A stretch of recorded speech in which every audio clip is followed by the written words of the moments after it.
कहानी शुरू होती है सितान के दक्षिण भारत का सफ़र। दक्षिण भारत में महिलाएं उत्तर भारत की महिलाओं से बहुत अलग हैं, क्योंकि वहाँ महिलाएं बहुत काम करती हैं और काम तो करती हैं, उनका अपना बैंक बैलेंस होता है, काफ़ी पढ़ी लिखी और ज़्यादा समझदार होती हैं। अगर तुलना हम उत्तर भारत की महिलाओं से करें तो कुछ लोग को बुरा लग जाएगा, फिर भी ये सही है। और वहाँ जो है शादियाँ भी जो है काफ़ी लगभग समय पे जो नॉर्मल एज है उस एज में हो जाती है। बच्चियाँ ग्रेजुएशन करती हैं, कुछ टेक्निकल जॉब कर रही होती हैं और शादियाँ हो जाती हैं।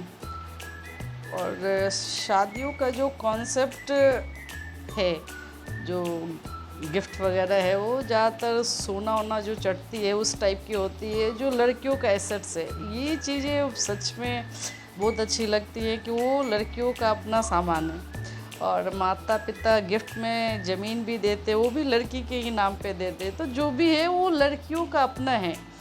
उत्तर भारत की शादियों की तरह नहीं है कि खासकर अरेंज मैरिज की बात कर रहे हैं हम, तो वहाँ वो लोग दहेज वगैरह बहुत ज़्यादा लेते हैं, फिर उसे अपने फैमिली में खर्च करते उड़ा देते हैं, पैसे को बर्बाद कर देते हैं। गिफ्ट के भी नाम पर जो भी है सोना वगैरह भी तो अब तो महंगे हो गए, फिर भी थोड़ी पहले की बातें हो रही है। और उस तरह से नहीं देते, वो लड़कियों के पास रहता ही नहीं। उनकी सासू माँ पचा लेती हैं, या उनकी और जो ननद बहनें सब जो होती हैं, ससुराल वाले लोग ज़्यादातर ले लेते हैं। तो दक्षिण भारत में ये चीज़ बहुत अच्छी नज़र आती हैं। और शादी के जो गिफ्ट्स वगैरह होते हैं वो लड़कियों के पास ही रहते हैं, दक्षिण भारत में कहा जाए तो।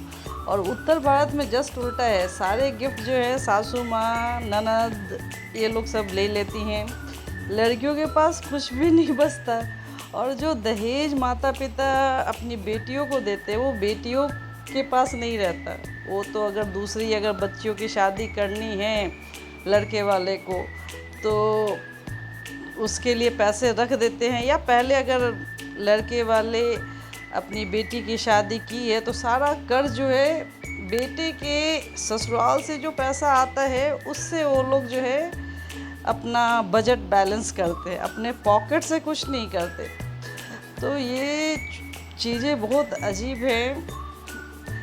और बेटियों के पास कुछ नहीं बचता, जो भी माता पिता इतना कर्ज लेकर दहेज देते हैं बेटियों को, उनके पास बेटियों के पास कुछ भी नहीं रहता। एक तो माता पिता ये बेचारे बेटी की शादी करने में अरेंज मैरिज में कंगाल हो जाते हैं।